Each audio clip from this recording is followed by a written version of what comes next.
Welcome back to Politics Nation. Today, in a Florida court, George Zimmerman's lawyer filed papers to remove the judge. Mark O'Mara pointed to a potential conflict involving the judge's husband's law firm. Could it change the landscape of the case? Earlier, I sat down with Trayvon Martin's parents, Tracy Martin and Sabrina Fulton, and their lawyer, Benjamin Crump, today. Let me start with you, Attorney Crump. What do you make of the motion to remove the judge?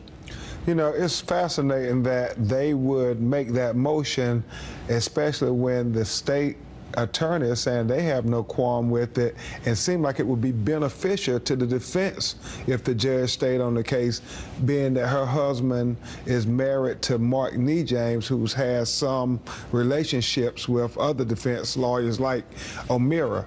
But for whatever reason, they're making a motion to get her off. We think she's qualified. The state attorney thinks she's qualified. And most importantly, Reverend Sharpton, she is accountable to the people. We don't want a retired judge on this matter. We want a judge who has to be elected, so she'll be accountable to the voters.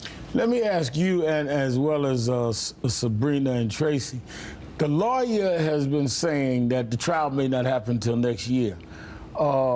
Do you think they're trying to stall and hoping that a lot of the attention will go? And is part of trying to remove the judge part of a stalling tactic to run the clock, so to speak? You know, I would hope as officers of the court, Reverend Sharpton, there wouldn't be any delay tactics here, because justice delayed is justice denied. And we had to wait so long just to get to first base. Right. You know, so we pray that's not the case, but we'll see. It shouldn't take any longer than any other trial. Are you concerned, how would it affect you all if they try rather to delay this until next year? I think it's been delayed long enough, especially with the arrests coming 40+ days after the crime was committed. And that just goes to show further that, you know, it's a fight just trying to get justice. What do you think, Sabrina? I think that it may be a possibility that they're trying to delay it, but we're going to be steadfast, and we're going to continue to support the cause. One of the things I thought about last week, we hadn't seen each other since the day at my convention where they announced the arrest, is it's amazing. When I first met y'all, we were trying to get the case out in attention. Now the whole world is watching y'all, watching this case, and he's charged with attempted murder. This has been a great journey for y'all. How has life changed for you? How have y'all been handling this? It just gives us a little more peace to know that the person that shot and killed our son has been arrested and will be held accountable for what he has done. We can't stop right now. We have to keep pushing forward for justice. It's not over just because he has the arrest. We still have to go for the trial. Yeah, I think ever since the arrest, it put our hearts at ease, knowing that he was off of the streets. But still, it's still a long, drawn-out process, so we're going to continue to stay in the trenches. Are you satisfied so far with how the process has begun working since the arrest? Yes, we're satisfied. Yeah, pretty much. Yeah. And there has been some pushback. People saying ugly things about Trayvon, about y'all, even some of us that support y'all. But y'all have handled that with real cool and calm, having responded. Well, we see those things as a distraction.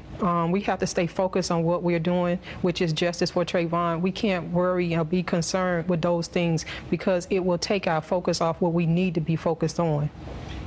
I think you're right. I even saw where Bill O'Reilly said to Sabrina, should he have not asked me to apologize. I don't know what I was supposed to apologize for, because all we asked for was an arrest, and we emphasized at every rally peace, and we didn't want any problems. But, you know, Bill and I go to dinner all the time. We have a relationship. I don't know why he didn't just call me and let's go to Sylvia's and talk about it. So, Bill, you can either come on the show or talk about it, or let's go to dinner. Don't play to your crowd like we don't get along. You know you have dinner with me uptown. You've heard O'Mara now, the defense attorney, talk. Do you feel we can get a conviction that in this case that there will be a conviction?